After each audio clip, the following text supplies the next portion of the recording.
So guys, শুভ দুপুরবেলা। তো আজকের ভিডিওটা হুট করে শ্যুট করে ফেললাম, কারণ হচ্ছে আজকে আমি যাব মল্লারপুর।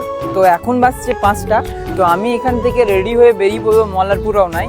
আর আমি এখন তোমার ছাদের মধ্যে ভিডিওটা স্টার্ট করে ফেললাম। সামনে আমার একটা ফ্রেন্ড আছে, দেখো ছেলে হেঁটে চলে আসছে। এখন যে কোনো পেট্রোল পাম্প, তো এটা হচ্ছে আরিয়ান। তো আমরা চলে এসেছি পেট্রোল পাম্প।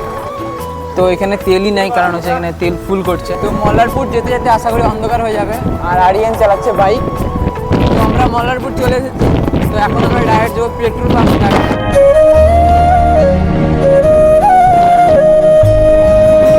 তো আমরা পেট্রোল পাম্প পৌঁছে গেছি।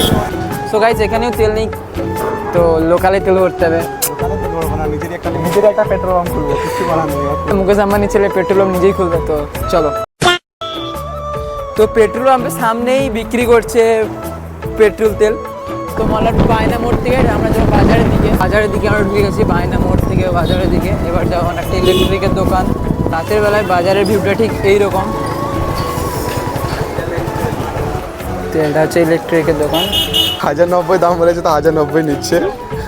মাইনের একটু মুড খারাপ মনে হচ্ছে। এতগুলো টাকা লেগে হ্যাঁ, ঠিকই আছে, নো প্রবলেম।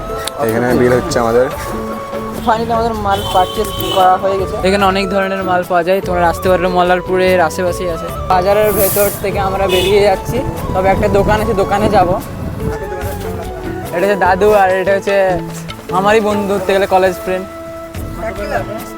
তো দেখতে পাচ্ছ গাইজ, এখানে মাইন এখানে দোকানের জন্য মানে দোকান এসেছে, কি নেবে জানি না। তো আমাদের সব কিছু কেনাকাটা হয়ে গেছে। তো আমরা এখানে কিছু খাওয়া দাওয়া করবো, তারপর আমরা দুজনে এখান থেকে বেরিয়ে পড়বো। তবে খাবার আস্তে আস্তে আমরা একটু ওয়েট করলাম। তো আরিয়ান অর্ডার করেছে চিকেন পকোড়া, যাই হোক কিছু একটা অর্ডার করেছে। খাবার চলে এসেছে।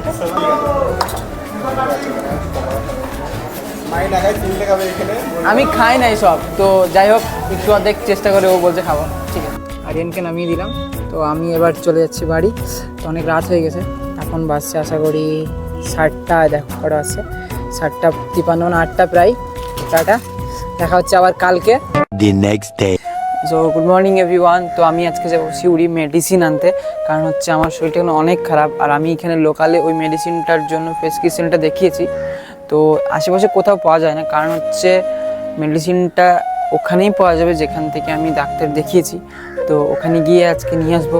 একটু দূর বটে, তবে আনতে তো হবেই। আমি একটা বাস স্টপেজের মধ্যে দাঁড়িয়েছি, এটা হচ্ছে সংসাল স্টপেজ। তো গাইস, আমি পৌঁছে গেছি সিউড়ি সদর হসপিটাল। এইখানে হসপিটালে এত ভিড় বাবা, এখানে এত রোদ গরম। গাইস, এখানে একটা পাওয়া যাবে, একটা পাওয়া যাবে না বলছে। একটা বাইরে কোথাও গিয়ে নিতে হবে। এটা হচ্ছে হসপিটালেরই ডিসপেন্সারি। বাইরে যাই, দেখাই কোথায় পাওয়া যায়। এটা এই ফার্মেসিটাতে যাই। তো যেখানে অন্য দোকানে বলছিল এটার দাম হচ্ছে তোমার 1500 টাকা, তো এই দোকানটাতে হয়েছে তোমার 800 টাকায়। সো গাইস, এখানে আমি বুঝতে পারলাম রুগীদেরকে নিয়ে কীভাবে খেলা করা হয়। একটা দোকানে বলছে 1500 টাকা, ওই ওষুধটার দামই অন্য দোকানে 800 টাকার মধ্যে পেয়ে যাবে। তো খুব সাবধানে। তো আমার ওষুধ কেনা কমপ্লিট। তো এখান থেকে আমি নিয়ে নিলাম কলা। গাইস, আমি আছি এখন সিউড়ি এসপি মোড়ে। তো এখানে অনেক গরম, আইফোন অনেক ভিড় হয়ে যাচ্ছে। তো প্রথমত আইফোনটা অফই রাখতে হবে। তো বন্ধুরা, বাড়ি ফিরেই আমি ফোনটাকে অফ রেখে দিয়েছিলাম, কারণ তখন এতটাই রোদ বেড়ে গিয়েছিল যে মানে ফোন ইউজই করা যাচ্ছিল না। আর আমি ব্লগটাকেও কন্টিনিউ করিনি। আর তোমার এমনিতে তো রোদ ছিল, তো তার জন্য আমি ব্লগটা অফ রেখে দিয়েছিলাম। তো ব্লগটা তোমাদের কেমন লেগেছে অবশ্যই কমেন্ট করে জানাবে। আর এটা ছিল আমার জাস্ট নর্মালি একটা ব্লগ, কারণ হচ্ছে আমি মানে আমার শরীর খারাপ ছিল, আমি ওষুধ আনতে যেতাম। আর কালকে হঠাৎ করে একটা প্ল্যান হলো, তো ভাবলাম যে দেখি একটু স্টার্ট করে দেখি কতটা পারছি। আর পাবলিকের সামনে অতটা বলতে পারছি না, কারণ হচ্ছে এই তো রিসেন্ট স্টার্ট করলাম। আমার অ্যাকাউন্টে সবে এটা নিয়ে 2টো ব্লগ আপলোড হবে।